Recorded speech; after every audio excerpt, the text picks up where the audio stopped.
Tunatekeleza.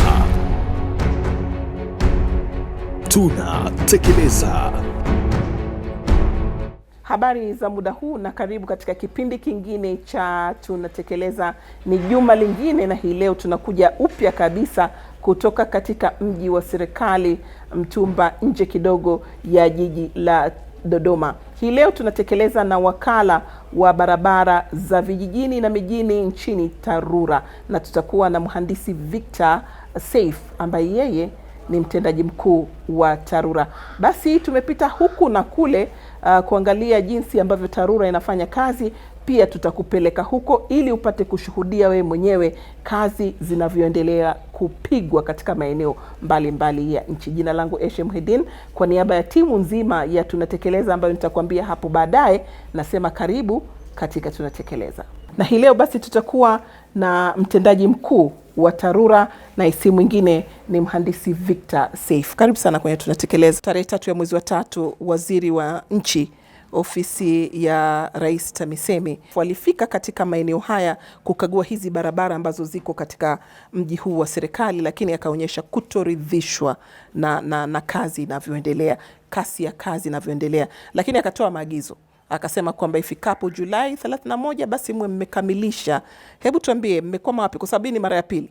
Alikuja tena Novemba tarehe 3, naye pia akatoa maagizo hayo mwaka jana 2020. Tatizo liko wapi? Nini kinaokomisha? Kuna tatizo upande wa mkandarasi ambalo kwa kweli tumeongea naye kwa kirefu kabisa. Ilikuwa ni kuhusiana na vifaa na wale wataalamu wake ambao wanasimamia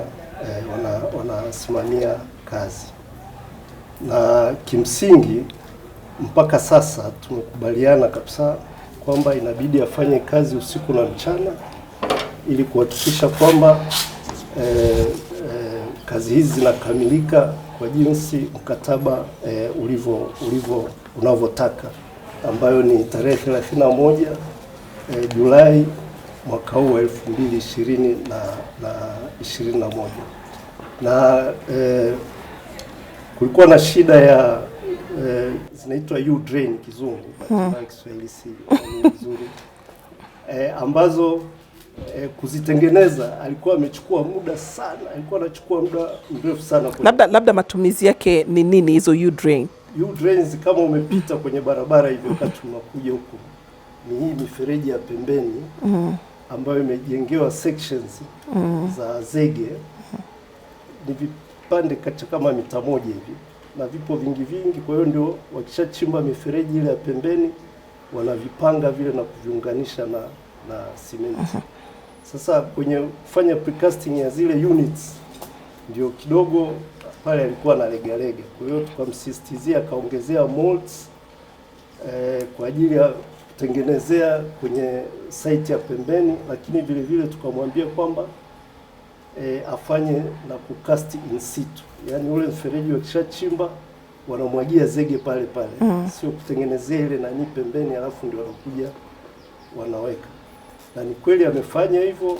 Tunaona sasa kasi kwa kweli, na toka alivyokuja mheshimiwa waziri mara ya kwanza kasi imeendelea kuongezeka. Vile vile tulimtaka afanye kazi na usiku, lakini hapo katikati kidogo tulipata shida ya simenti, na tunashukuru ofisi ya waziri mkuu kwa kweli alitusaidia sana. Sasa hivi sio tatizo tena, na kwenye production kule sasa tulimwambia ongeze mitambo miwili, mtambo wa kutengeneza lami, kwa maana hii inaitwa asphalt concrete, ana mtambo mmoja, lakini tunaona akishaanza hii kazi ya lami sasa inabidi awe na mitambo miwili, na huo mmoja tayari ameshauleta, anakamilisha kufunga. Tunategemea mwishoni mwa mwezi huu utaanza kufanya kazi. Mtambo mwingine ilikuwa ni wa material ambayo inaitwa base material, ni kokoto zilizo mawe yanasagwa alafu inatengenezwa, inaitwa crusher run, ambayo ndio inatumika sasa kwenye kuweka msingi wa barabara. Kwa hiyo hiyo na yenyewe ameongeza production kule, na pale kule kunapokuwa na tatizo kule kwenye mtambo wake ndio tumemwambia anunue kutoka kwa suppliers wengine ambao wako hapa Dodoma. Lakini matatizo au tuseme changamoto, kwa sababu zinaweza zikatatuliwa, ambazo zinatokea hapa katika mji wa serikali Mtumba, na kwa wakandarasi katika maeneo mengine pia inaonekana ni hivyo hivyo. Kelele zinakuwa nyingi, mkandarasi anachelewa au vifaa vinachelewa, au mnatumia mfumo gani kwa tathmini hawa wakandarasi kabla hamjawapa kazi? Mfumo ni kama ulivyoainishwa kwenye sheria ya manunuzi. Kuna vigezo ambavyo vinatumika, lakini kinachoweza kutokea ni kwamba mvua zinaweza zikanyesha nyingi kuliko ile ambayo ilikuwa inategemewa. Na hilo bahati nzuri kwa hapa kwetu bado halijatokea, lakini nataka tukujibu swali lako kwamba kama mvua zinatokea nyingi kuliko vile ambavyo imetegemewa, basi mkataba unatoa maelekezo ya jinsi ya kukabiliana na changamoto hiyo ya mvua ambayo imezidi. Kazi kubwa ya TARURA ni kufanyia matengenezo barabara, kuhakikisha kwamba zinapitika muda wote, lakini malengo ya kuanzishwa kwa TARURA ni kuleta chachu katika ukuaji wa uchumi, na hasa katika maeneo ya pembezoni ambapo kunafanyika kilimo na kufanya mambo ya usafiri na usafirishaji, au shughuli za usafiri na usafirishaji zinakuwa rahisi kwa hao ambao wanafanya hizo shughuli. Hebu tupe kwanza kwa muktasari miradi ambayo tayari mmeshatekeleza, lakini ile ambayo inaendelea kutekelezwa. Kwanza, jukumu kubwa la TARURA ni kusimamia ujenzi na matengenezo ya mtandao wa barabara za wilaya. Sheria kule kwenye sheria namba 13, sheria ya barabara namba 13 wa mwaka 2007 imegawanya mtandao wa barabara nchini katika magrupu makubwa mawili, makundi makubwa mawili. Kundi la kwanza ni barabara za kitaifa au kwa Kiingereza wanaita national roads, na kundi la pili ni barabara za wilaya, ambao hili sasa kundi la pili ndio ambalo TARURA ni jukumu letu sasa kujenga, kuendeleza na kufanyia matengenezo kwa ajili ya shughuli za kijamii na za kiuchumi. Mtandao wetu una jumla ya kilomita 108,946.19 ambazo hili jukumu la ujenzi na matengenezo ya hizi barabara hapo kabla ilikuwa linafanywa na mamlaka za serikali za mitaa chini ya TAMISEMI. Kwa hiyo kutokana na changamoto zilizojitokeza pamoja na mabadiliko katika sekta ya ujenzi na barabara, ndio sisi sasa tukaanzishwa ili kuboresha huduma hii ya barabara hizi za wilaya. Kulikuwa na changamoto nyingi kabla, wakati zikiwa chini ya mamlaka za serikali za mitaa, na changamoto kubwa iliyokuwepo kule ni kwamba chini ya idara ya ujenzi ndio ilikuwepo hii sehemu ya barabara, na utakuta kwamba ilikuwa haipewi umuhimu unaostahili kutokana na umuhimu wake katika jamii. Kwa hiyo hilo haswa ndio lilopelekea kuanzishwa kwa TARURA. Lakini TARURA ilipoanzishwa si ilikuwa chini ya halmashauri? Fafanulie hapo. Labda nizungumzie hapo swala la TARURA imeanzishwa chini ya sheria za wakala za serikali. Na huu ni wakala ulioko chini ya ofisi ya Rais TAMISEMI. Na imeanzishwa kwa sheria ya wakala za serikali namba 245 na ilitangazwa rasmi kwenye gazeti la serikali namba 211 na tarehe 12 Mei 2017. Na mamlaka ya TARURA inatokana na sheria zifuatazo. Kuna sheria ya barabara namba 13 ya mwaka 2007, kuna the Road and Fuel Tolls sura namba 220, kuna the Local Government District Authorities sura 287, na the Local Government Urban Authorities sura namba 288. Na kama nilivyosema, jukumu kubwa la TARURA ni ujenzi na matengenezo ya mtandao wa barabara za wilaya zenye urefu wa zaidi ya kilomita 108,000 ambazo zilikabidhiwa toka kwenye mamlaka za serikali za mitaa ambao ndio walikuwa na jukumu la kufanya kazi hii kabla.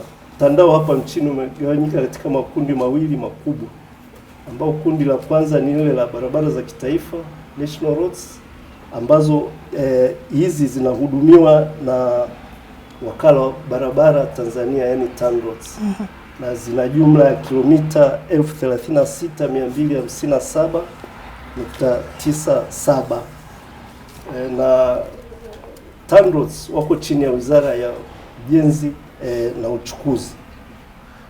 Kundi la pili ndio hilo ambalo tunasimamia TARURA, na TARURA kama nilivyosema tuko chini ya ofisi ya Rais TAMISEMI. Kilomita tunazosimamia ni hizo 108,946.19.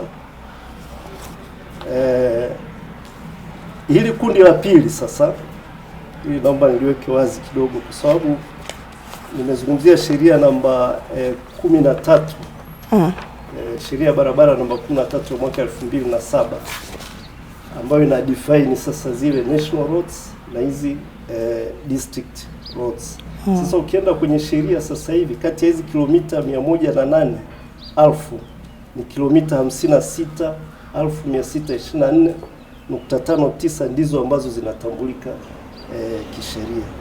Hizo ni kilomita 108,000. Jumla ni 108,000. Kati ya hizo kilomita 56,624.59 hizi ndizo zipo kwenye ile sheria hiyo. Hizi zingine 52 ambazo ni sehemu ya ambazo tulikabidhiwa wakati TARURA imeanzishwa, hizi sasa ndio ziko kwenye mchakato wa kuzihakiki na kuzitambua. Kwa hiyo hizi ni barabara za wilaya tofauti na zile za TANROADS ambazo ni za taifa. Zile za taifa nimesema ziko kilomita 36,257.9. Kwa hiyo nyinyi mna kilomita nyingi zaidi. Sisi tuna kilomita karibu mara 3, zaidi ya nusu.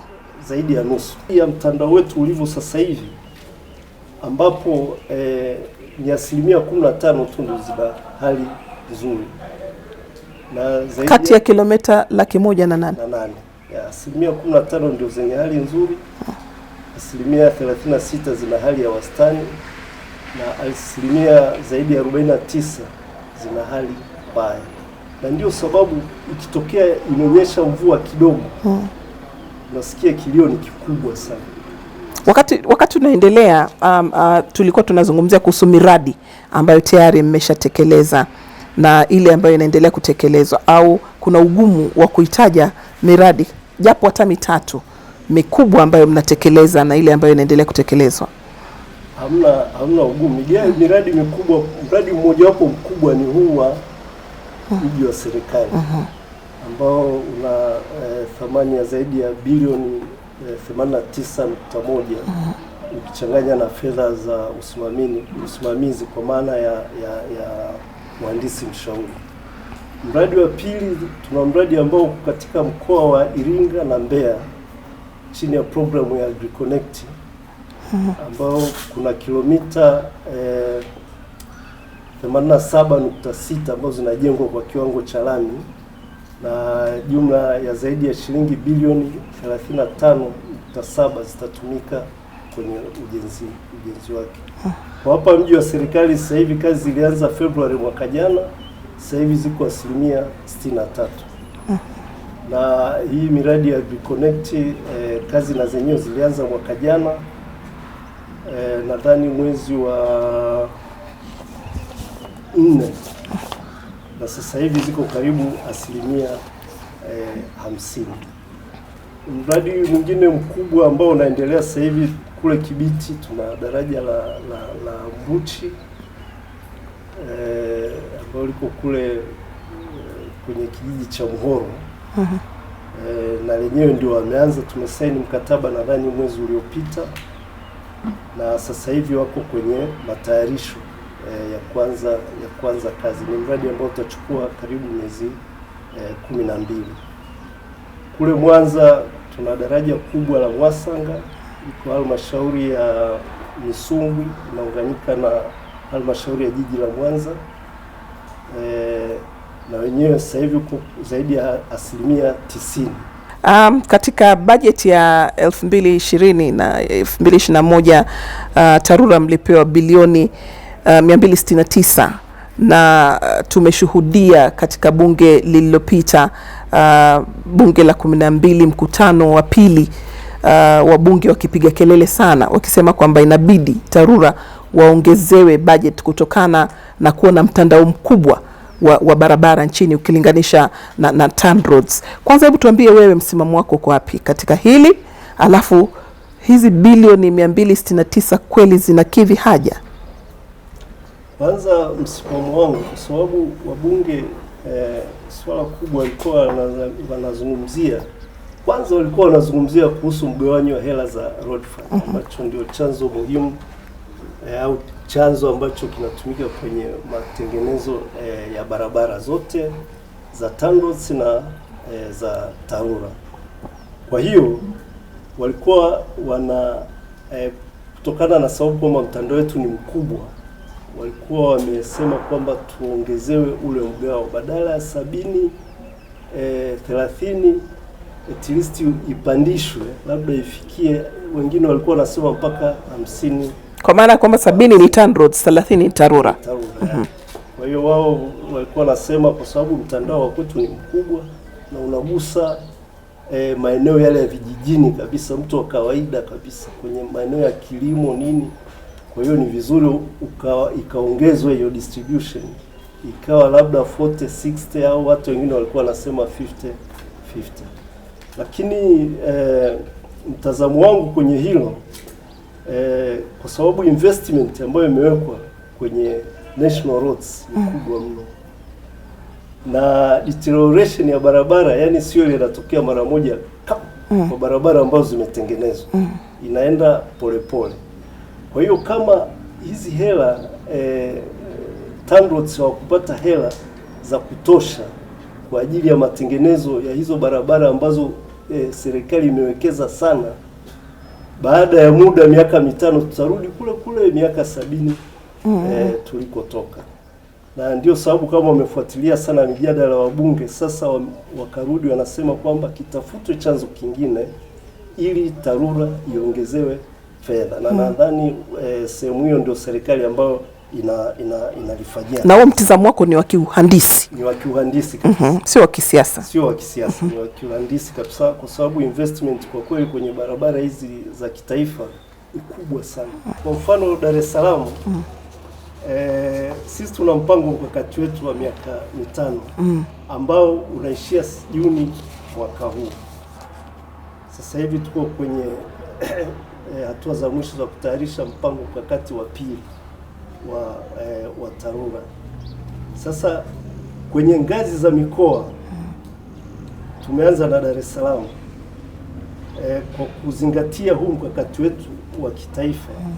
Kwa hiyo kwa sehemu kama Dar es Salaam wametayarisha tayari ile programu yao ya miaka 5, kwa sababu hela siku zote hazitatosha, hata zikiwa nyingi namna gani haziwezi kutosha. Kwa hiyo kwa pale Dar es Salaam wametengeneza ile programu ya miaka 5, kama wataalamu wamewasilisha kwenye baraza la madiwani kwa kila halmashauri zile, na vile vile kwenye road board, vikao vile vya bodi ya barabara vya mkoa. Hii ni tofauti na mradi wa uendelezaji wa jiji la Dar es Salaam. Hii ni tofauti kabisa. Sasa na sasa hivi tukisema jiji tuna maana gani? Maana jiji lishahama. Sisi tunazungumzia halmashauri. Sisi tunazungumzia halmashauri. Kwa hiyo ni kwamba pale halmashauri ni zile zile. Kwa hiyo ni tofauti. Basi kwenye tukizungumzia zile halmashauri ambao wametukabidhi huu mtandao wa barabara, Dar es Salaam, jiji la Dar es Salaam lilikuwa halipo. Ilikuwa ni halmashauri 184. Hakuna jiji hapo. Jiji halipo. Sawa. Basi kwa sababu ni jina tu limebadilika sasa hivi. Bado halmashauri ni zile zile 184. Sawa. Yeah. Sawa. Endapo ndio kwanza umejiunga nasi, karibu sana. Hiki ni kipindi cha Tunatekeleza hapa Dodoma katika mji wa serikali. unaitwa Mtumba. Karibu sana, kama hujafika hapa uje ujionee yanayoendelea hapa. Tuko na TARURA hii leo, tuko na mhandisi Victor Seif, yeye ni mtendaji mkuu wa TARURA, na tumepita katika maeneo mbalimbali. Hapo awali alikuwa anataja madaraja, barabara zinazoendelea kujengwa. Hebu basi tuende tukaangalia yanayofanywa huko, halafu tutarejea. Tunatekeleza. Kwa Mwanza, kwa upande wa TARURA tunahudumia wilaya 7, lakini hizo wilaya zina halmashauri 8, na mtandao wa barabara zetu ni kilomita 8628 ndio mtandao wa barabara katika mkoa mzima. Sasa katika hizo kilomita 11 ni tumezijenga kwa mawe. Sasa hii miradi ya mawe tunachukua, wanasema advantage, tunachukua yani ule wepesi wa upatikanaji wa mawe. Mwanza mawe ni mengi, kama mnavyoona mawe ni mengi. Kwa hiyo ile hali ya upatikanaji wa mawe inaturahisishia sana kuweza kujenga barabara za mawe kwa bei ambayo ni nafuu. Lakini kikubwa zaidi, unaona kwa mfano hii barabara iko kwenye mteremko. Sasa kihandisi, barabara ambazo ziko milimani hivi unakuta udongo ulioko chini pale subgrade unakuwa ni kwamba ni wachangarawe. Kwa hiyo unaweza ukabeba hiyo barabara ya mawe. Kwa hiyo tunachofanya, tunaseti barabara yetu, tunaangalia aina ya udongo uliopo, tunaushindilia, alafu baadaye tunaweza kupanga mawe pamoja na kujenga mitaro. Kwa hiyo tunateke advantage ya upatikanaji wa mawe na hiyo kuwa na udongo ambao unaruhusu ubebaji wa mizigo. Kwa hiyo ndilo kubwa katika barabara zetu za mawe katika Mwanza. Na kilomita 1 ya barabara ya mawe gharama zake ziko kati ya milioni 350 mpaka 400, inategemeana na eneo lenyewe. Daraja hili la Mwasonge ambalo liko wilayani Misungwi ili tuweze kuunganisha wilaya ya Nyamagana na Misungwi. Mradi huu unagharimu kiasi cha shilingi bilioni 1.78. Tumeamua kujenga kwa awamu mbili. Awamu ya kwanza ilikuwa na gharimu milioni 930. Awamu ya pili ambayo inaendelea sasa hivi kama mnavyoiona ina gharimu milioni 854. Asilimia ya mradi sasa hivi, mradi umefika asilimia 65 ya utekelezaji, unaendelea vizuri. Kazi zilizofanyika pia kumefanyika kujenga msingi wa daraja, nguzo za daraja na kusuka nondo za deki. Mradi huu ni muhimu sana kwa wananchi wa Misungwi na Nyamagana kwa sababu kuna shughuli za kiuchumi zinazoendelea Misungwi na shughuli za kibiashara. Mfano Misungwi wanategemea sana soko la Buongwa, kuna shughuli za kilimo, kuna shughuli nyingi, kuna shule, kuna taasisi mbalimbali. Kwa hiyo mradi huu ni muhimu sana. Mradi huu umeanza tarehe 6 mwezi wa 11 2020 na unategemea kukamilika tarehe 6 mwezi wa 5 2021. Nashukuru serikali kwa mradi huu mzuri wa hii daraja la kutoka Mwasonge kwenda Buhongwa. Pamoja na hiyo tulikuwa tunateseka sana uvukaji hapa, tulikuwa tunatumia mitumbwi. Pamoja na hii daraja naoliona hapa, tunashukuru sana serikali ya awamu hii mwaka 2021. Naam, hayo ni ya Misungwi kule Mwanza, pamoja ni daraja hilo linaitwa Misungwi, lakini vile vile tukapita kwenye daraja la Mwasonge, yote haya yakiwa kule mkoani Mwanza na ni kazi ya TARURA. TARURA wanaitwa wakala wa barabara vijijini na mijini. Tuko kwenye tunatekeleza, na hii leo tunatekeleza na mhandisi Victor Seif ambaye yeye ni mtendaji mkuu wa TARURA. Tuzungumzie kuhusu huu mradi mkubwa kabisa wa uendelezaji wa jiji la Dar es Salaam. Ulianza kuzungumzia kabla hatujenda Mwanza. Hebu tuambie kwa muktasari kuhusu mradi huu na umuhimu wake, umefikia wapi na gharama zake. Mradi huu wa kuendeleza jiji la Dar es Salaam unaojulikana kama Dar es Salaam Metropolitan Development Project unatekelezwa katika manispaa 3 kwa maana ya Temeke, Ilala na Kinondoni kwa thamani ya dola za Kimarekani milioni 325, ambao hii ni sawa na shilingi bilioni 747.5. Na dola kati ya hizo dola 325 dola za Kimarekani milioni 300 ambayo ni sawa na shilingi bilioni 690. Huu ni mkopo nafuu toka Benki ya Dunia. Na dola za Marekani milioni 25 sawa na shilingi bilioni 57.5. Hizi zimetolewa na serikali ya Jamhuri ya Muungano wa Tanzania kufanikisha mradi huu. Lengo kuu la mradi huu wa DMDP ni kuiwezesha serikali kutoa huduma bora kwa wananchi pamoja na kuibua fursa muhimu za uwekezaji ambazo hazijatumika ili kuboresha ukuaji na ustawi wa jiji la Dar es Salaam katika kukuza uchumi wa nchi pamoja na kujenga mwitikio wa dharura.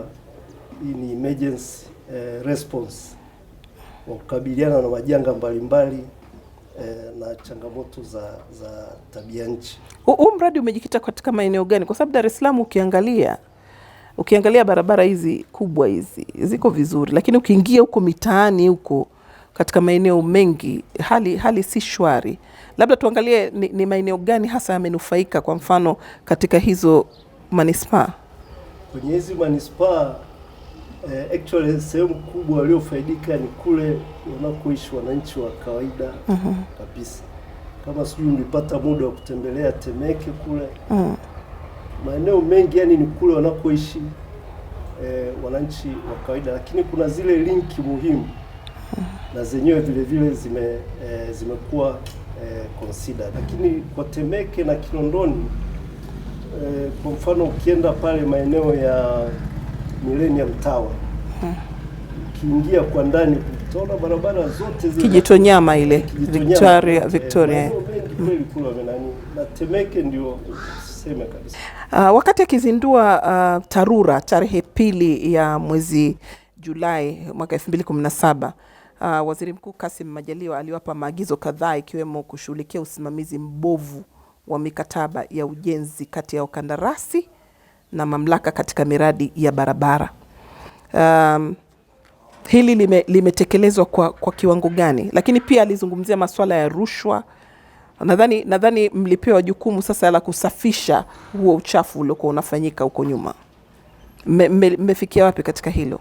Jukumu lilikuwa chini ya mamlaka za serikali za mitaa, walikuwa wanafanya bila kufanya usanifu. Na ndio sababu utakuta kwamba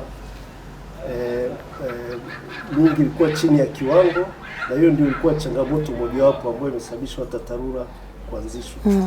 Lakini kwa sasa hivi miradi yote lazima isanifiwe na kukaguliwa na wahandisi ambao wamekuwa registered na bodi ya wahandisi.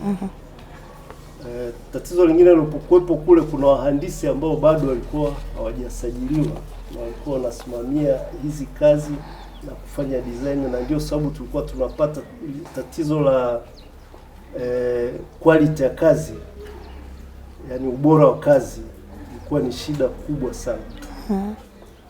Kuhusiana na swala la rushwa, kwa kweli hili tumekuwa wakali sana.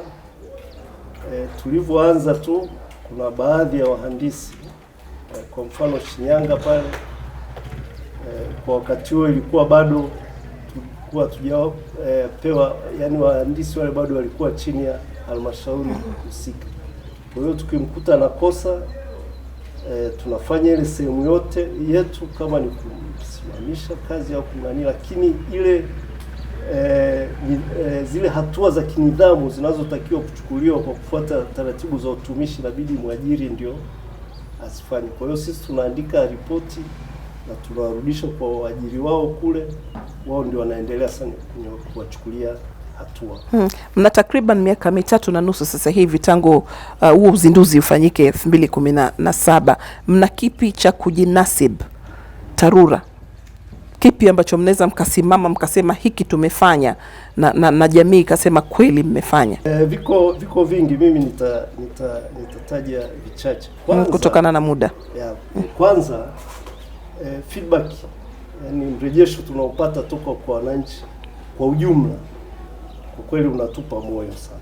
kwamba kwa kweli tunapoelekea ni pazuri. Na toka tuanzishwe tumejenga kilomita 801 za barabara kwa kiwango cha lami. Tumejenga kilomita 3400 kwa kiwango cha changarawe, na tumefanyia matengenezo zaidi ya kilomita 1035. Tumejenga madaraja makubwa 7 yenye urefu zaidi ya mita 20. Madaraja ambayo yana urefu chini ya mita 20 tumejenga zaidi ya madaraja 225. Halafu vile vile kuna jukumu lingine ambalo lilikuwa kwenye halmashauri na yenyewe limehamishiwa TARURA, ile la ukusanyaji wa mapato ya parking. Toka tuanze tumekusanya zaidi ya shilingi bilioni 43.9, na hii ni toka mwaka 2018. Hii tena hili ni muhimu sana la mapato ya parking. TARURA inafanya yenyewe au mmetoa mkataba kwa kampuni kufanya? Manake saa zingine wanakuaga kama kero fulani hivi. Tunatumia makampuni, lakini kuna maeneo mengine ambao hamna makampuni ambao tumejitokeza, kwa hiyo tunasimamia sisi wenyewe, lakini ni maeneo machache sana. Mnatoa elimu ya wapi mtu anatakiwa kupaki, atakapopaki anatakiwa kulipa? Maanake imekuwa ugomvi mkubwa. Tumetoa elimu mwanzoni, ilikuwa ni kweli tulivyoanza ugomvi ulikuwa ni mkubwa mno, lakini tulitoa elimu na tulianzia na Mwanza tukaenda na Dar es Salaam. Hiyo elimu hiyo ilitolewa kwa kutumia wataalamu hapa toka makao makuu, lakini vile vile tuliwaagiza wale waratibu wetu wa mikoa kwamba waendelee kutoa elimu sasa kwenye yale maeneo ambayo tunakusanya, na mikoa ambayo potential kwa ajili ya hii ni Dar es Salaam, Moshi, Mbeya, Arusha, Mwanza na Tanga. Yao ndio maeneo makubwa ambayo Dodoma haimo. Na Dodoma na Dodoma. na Dodoma ya. Ulikuwa unatajia baadhi ya mafanikio. Nilikuwa bado naendelea. Mafanikio mengine ni jengo letu la ofisi hapa, nadhani unaliona. Nadhani ni na mojawapo ya changamoto tulionao kwa kweli sisi ni ofisi, na haswa kwenye ngazi ya mikoa na ngazi ya halmashauri.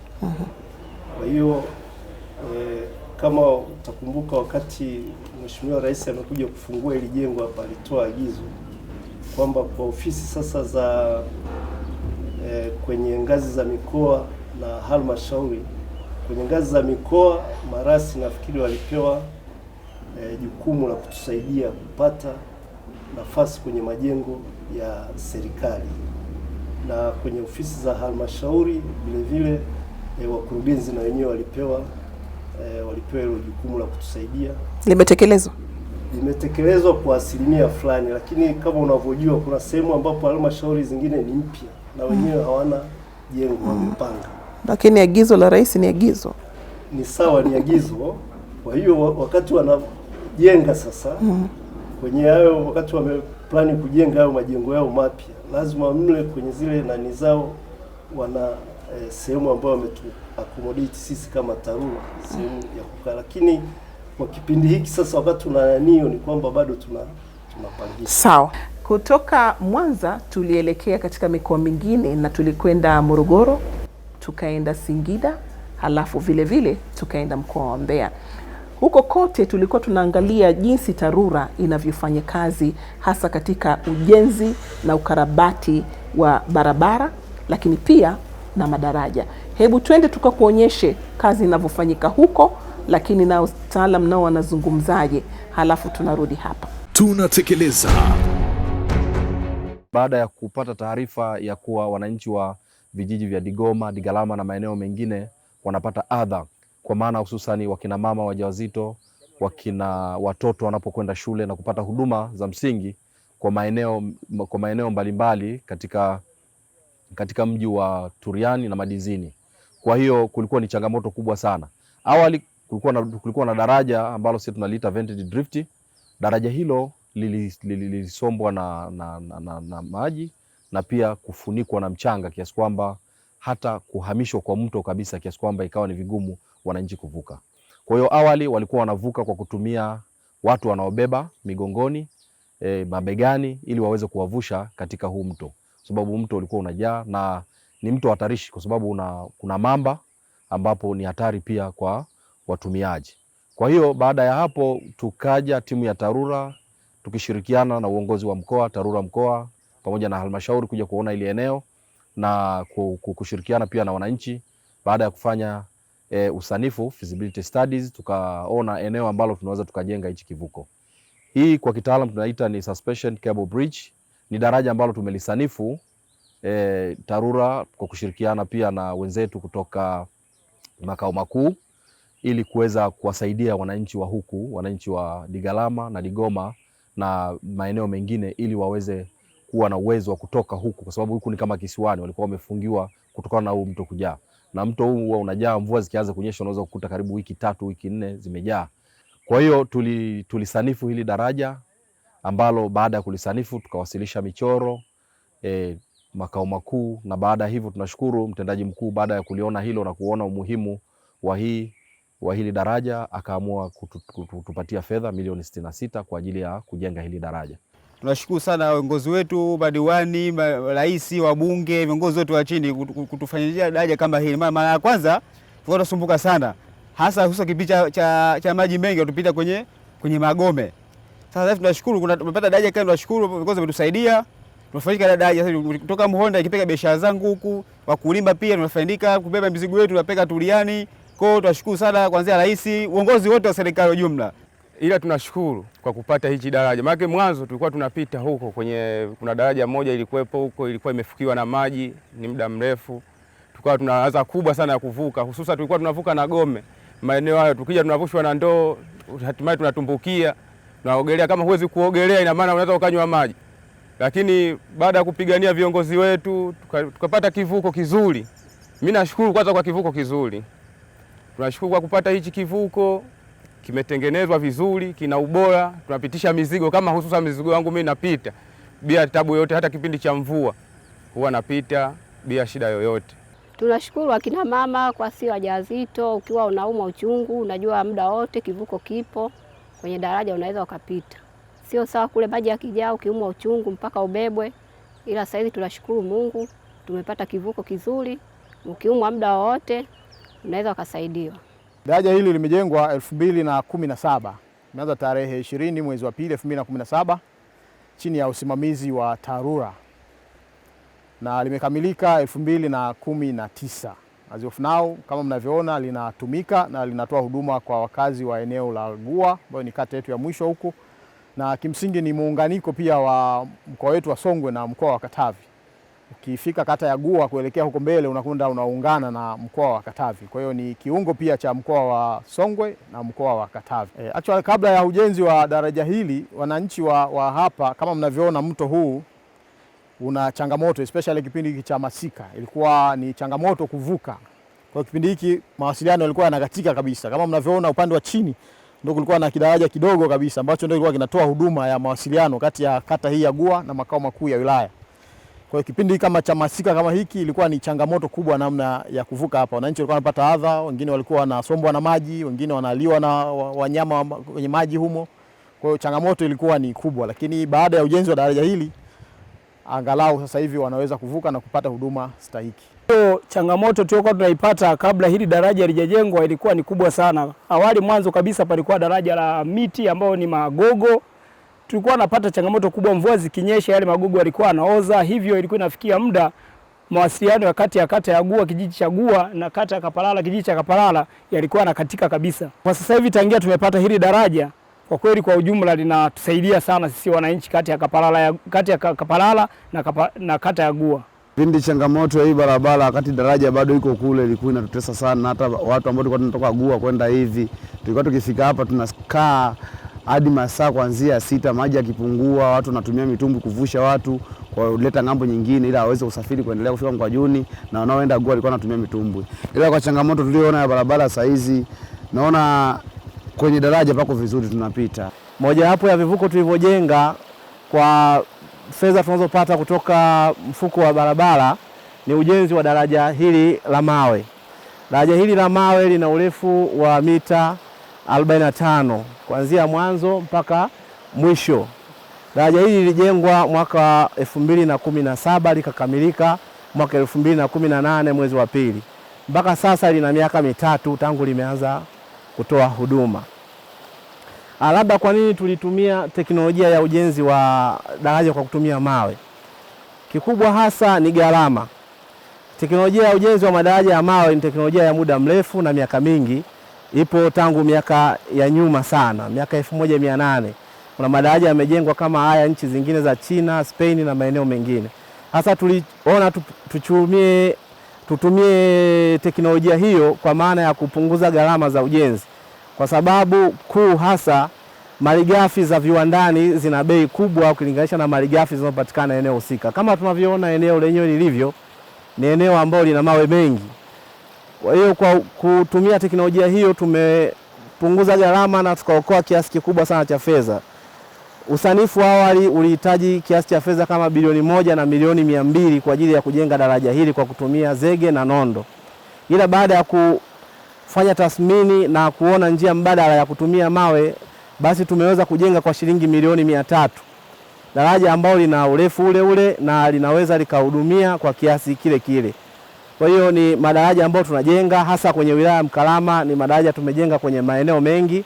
Tuna daraja kubwa hili la mita 45 na tuna madaraja ya saizi ya kati, tunayo mawili ya mita 12 na tuna madaraja madogo madogo kwa maana ya kalavati. Tunazo zaidi ya 29. Leo utekelezaji wa ujenzi wa vivuko kwa kutumia teknolojia ya mawe tunapenda kuitumia kwa maana ya kurahisisha gharama na pia inatoa ajira kwa jamii. Kuna watu wanafanya kazi, wakina mama, wazee na vijana wakati wa ujenzi. Sababu unapokuwa unafanya ujenzi wa daraja la mawe unahitaji makundi mbalimbali ya watu. Wapo watakaopika mama ntilie, watakuwa wanafanya kazi ya kusafisha mawe ambayo mnatumia kujenga. Kwa hiyo ni daraja ambalo unapokuwa unajenga unatoa ushirikiano mkubwa sana kwa jamii na wanahisi kwamba mali hii ni ya kwao na wanafanya kazi kwa furaha kwani wanapata sehemu ya ujira utekelezaji wa mradi. Hapo awali tulikuwa tuna adha kubwa sana kwa sababu jamii ilikuwa imetawanyika katika sehemu zote, ng'ambo zote za mito hii. Na kwa kweli ilihatarisha sana usalama wa watu pamoja na shughuli za kijamii. Zilitetereka kwa sababu kuna mara nyingine watu wanabebwa na mito, watoto wa shule walishindwa kwenda shule, na ilifikia mahali hata mawasiliano yanakuwa ni matatizo. Ukizingatia kwamba shughuli hata za kiofisi za kiserikali ili kufika wilayani, tarafani ilikuwa lazima uvuke mito. Lakini tatizo hili lilishakwisha kwenye mto ule mkubwa wa kwanza kwa sababu daraja lilijengwa mapema. Lakini kwa hapa daraja hili limejengwa miaka michache iliyopita, kama miaka 3-4 iliyopita. Kwa hiyo tatizo lilibaki kwenye ng'ambo ya pili ya kijiji chetu cha huku ambako ilikuwa bado inaendelea kuwa ni changamoto kwa ajili ya maendeleo ya kijiji. Ukizingatia kwamba wakazi wengi shughuli za kiuchumi hasa kilimo, mashamba yao yapo ng'ambo ya huku. Kuna eneo zuri tu mbuga ambako watu wanalima mpunga, mahindi, dengu, vitunguu, nyanya na mazao mengine. Lakini ilikuwa inapelekea wakati mwingine mazao yanaharibika kwa sababu watu wanasubiri mto huu upite ili waweze kuvuka kwa usalama wafike mashambani kwao. Baada ya daraja hili kujengwa, watu wanapita kwa usalama, kwa uhakika, wakiwemo wanafunzi ambao ni wa mashule mbalimbali, sekondari pamoja na shule za msingi. Mradi huu una jumla ya kilomita 5.0, unatekelezwa na mkandarasi GS Contractors. Mradi huu mpaka sasa hivi umekamilika kwa 87% na kwa sasa mkandarasi yuko kwenye hatua ya ujenzi wa mifereji ambao kama unavyoona roadworks zote zimekamilika. Maana sasa hivi anajenga mifereji na kumalizia culverts kwa maana ya inlet na outlet structure. Ukiangalia nature ya udongo wa huku ni udongo wa mfinyanzi, kwa hiyo kipindi cha msimu wa mvua barabara zilikuwa hazipitiki kabisa. Lakini kwa sasa hivi baada ya kukamilika ujenzi wa hizi lami, wananchi wameweza kupata kuaccess barabara kipindi chote cha mwaka. Miradi hii imeweza kufanikiwa na kuleta tija kwa wananchi ambao ameona matunda. Nashukuru sana. Kwa hiyo tunazidi kuomba tupate miradi mingine na kuweza kuijenga nchi yetu. Kwa sasa tunajisikia vizuri kwa sababu tumetea barabara ziko mlangoni, sisi ni kupiga brush tu kiatu na kutoka wapi? Barabara ni vizuri. Na sisi pia tumeshanufaika kwa namna moja ama nyingine, huwa tunaendesha maisha yetu kutokana na ujenzi wa barabara hii hapa. Nipende tu kuishukuru serikali kwa namna moja ama nyingine kwamba mpaka hapa tulipofikia hapa kidogo, hata vijana sisi wenyewe tunajitia nguvu, tunakuwa na nguvu moja hapo ya kufanya nini, ya kufanya kazi na kujipatia kipato kidogo kidogo ambacho kitatutokea kutoka sehemu moja kwenda sehemu nyingine. Tunatekeleza. Hayo ni ya Morogoro, Singida pamoja na Mbeya, utekelezaji wa majukumu ya wakala wa barabara za vijijini na mijini TARURA, na tuko kingoni mwa kipindi chetu. Kwa hiyo tutaagana muda si mrefu hapa na mhandisi Victor Seif ambaye ni mtendaji mkuu wa TARURA. Tuende kwenye changamoto, manake uko mwanzo tuko tunazigusia tu. Hebu tuambie ni changamoto gani? Tushajua kwamba kuna ufinyu wa budget, tushajua kwamba kuna matatizo kama ya hali ya hewa ambayo hamwezi kukabiliana nayo, lakini kuna changamoto zipi nyingine ambazo kwa namna moja au nyingine zinakwamisha katika utendaji wenu wa kazi wa kila siku? Hizi changamoto za bajeti, upungufu wa watumishi, na tunaposema upungufu wa watumishi sio namba. Upungufu mkubwa kwenye kada ya uhandisi, mafundi sanifu na maafisa manunuzi.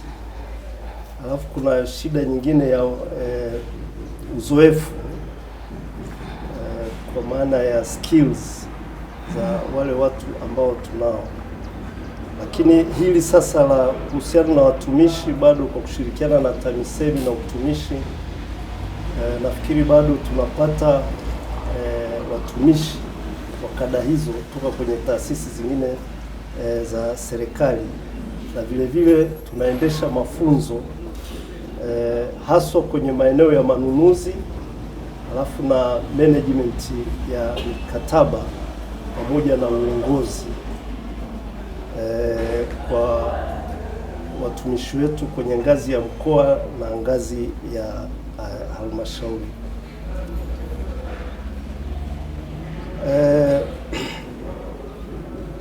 Kuna changamoto vile vile ya vitendea kazi, kwa mfano magari, lakini hii na yenyewe tunakabiliana nayo, na kwenye bajeti zetu kila mwaka tunatenga at least kununua magari zaidi ya 20, na tulianza hili toka tulivyoanzishwa na tunaendelea nalo, na tunategemea kwenye miaka 3-4 ijayo hii changamoto ya magari itakuwa imekwisha kabisa, au itakuwa imepungua kwa kiasi kikubwa. Labda nizungumzie la mwisho kuhusiana na hali ya mtandao wetu. Kama nilivyosema, ni 15% tu ndio zina hali nzuri, 36% zina hali ya wastani, na 49% zina hali mbaya. Na kwa ujumla sehemu kubwa ya mtandao wa barabara za wilaya kama nilivyosema una hali mbaya na una uhitaji mkubwa wa kufanyiwa matengenezo makubwa kabla ya kuendelea na matengenezo ya kawaida. Hii kwa kitaalamu tunaita ni backlog maintenance, na ndio sababu utakuta kwamba amount tunayopata tukilinganisha na mahitaji unakuta ni kama 25% tu ndio tunachopata, na hii inatokana na hiyo ambayo nasema ni backlog. Zile barabara zinatakiwa kwanza zifanyiwe matengenezo makubwa, zifikie kwenye hali ambayo sasa inatakiwa zifanyiwe matengenezo ya kawaida. Kwa mfano ni kama labda hapa kwenye jiji la Dodoma kuna maeneo kama Swaswa, kuna maeneo kama Chang'ombe ambayo yanaonekana kwamba ni sugu katika masuala ya barabara. Yaani barabara zake zinakuwa ni mbaya, hasa wakati wa mvua, hazipitiki kirahisi. Huo ni mfano, lakini maeneo mengi ya vijijini ni kama hivyo. Kama haya tunayoona hapa mjini. Kama haya mnayoona hapo mjini ambayo bado hajafanyiwa yale matengenezo makubwa. wanasema kitaalamu ni engineered either gravel road au earth road, bila kujali whether barabara ni ya lami au ni ya udongo au ni ya changarawe.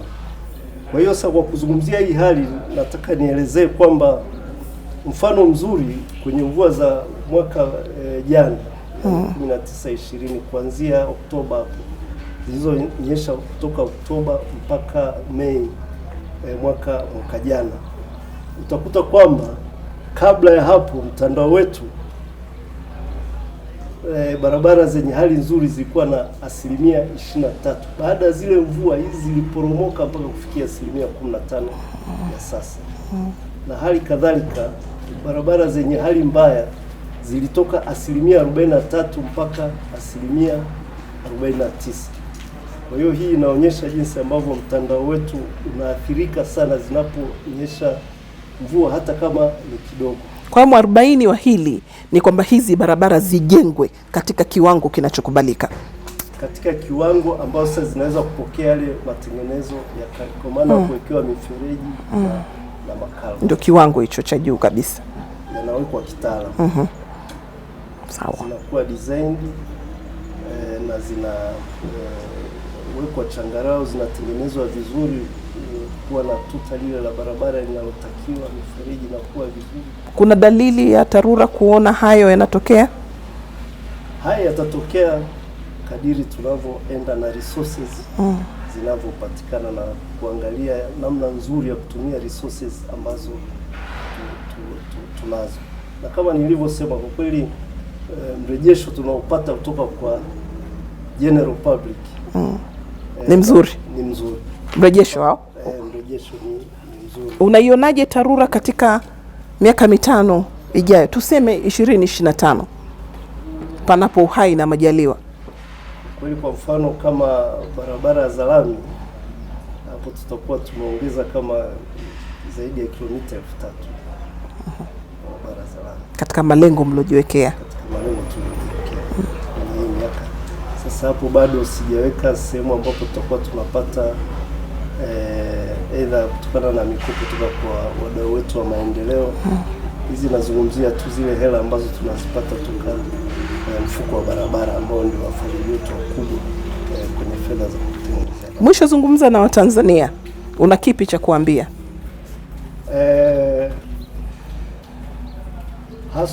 Haswa upande wa halmashauri kwenye kuweka vipaumbele.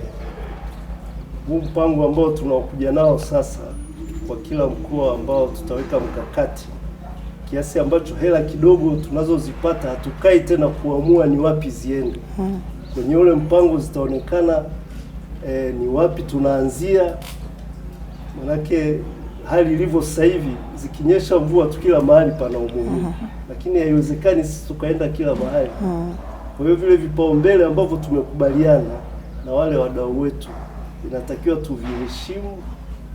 Kama vikibadilika, basi kuwe na sababu ya msingi ambayo inasema sasa hivi kipaumbele hiki kimebadilika, sio barabara hii tena, ni hii hapa, ni barabara hii hapa. Kwa hiyo tukienda kwa hivyo, nadhani tutakuwa tunazungumza lugha moja na kuona kwamba kweli TARURA ina perform. Ni mtendaji mkuu wa wakala wa barabara za vijijini na mijini nchini TARURA, Mhandisi Victor Seif, nikizungumza naye katika kipindi hiki cha Tunatekeleza kwa juma hili. Basi hatuna la ziada, mengi umemsikia yeye mwenyewe akizungumza, lakini pia tumekupeleka katika maeneo mbalimbali ili upate kushuhudia japo kwa macho yale ambayo yanatekelezwa na TARURA katika ule mpango mzima wa kuhakikisha kwamba swala la usafiri na usafirishaji linaimarishwa kwa ajili ya kuchochea shughuli za uchumi hasa katika ngazi za wilaya. Sina la ziada. Jina langu Eshem Hidin, kwa niaba ya timu ya Tunatekeleza. Tulikuwa naye leo, tulikuwa tuna timu kubwa kweli kweli toka tumeanza safari. Tulikuwa na Jackson Mkufya, lakini vile vile tulikuwa na Deus Mjata, na hii leo namaliza na Shaban Kwaka pamoja na Venance Mtembeo. Asante na kwa heri kutoka katika mji wa serikali Mtumba, Dodoma. Tunatekeleza.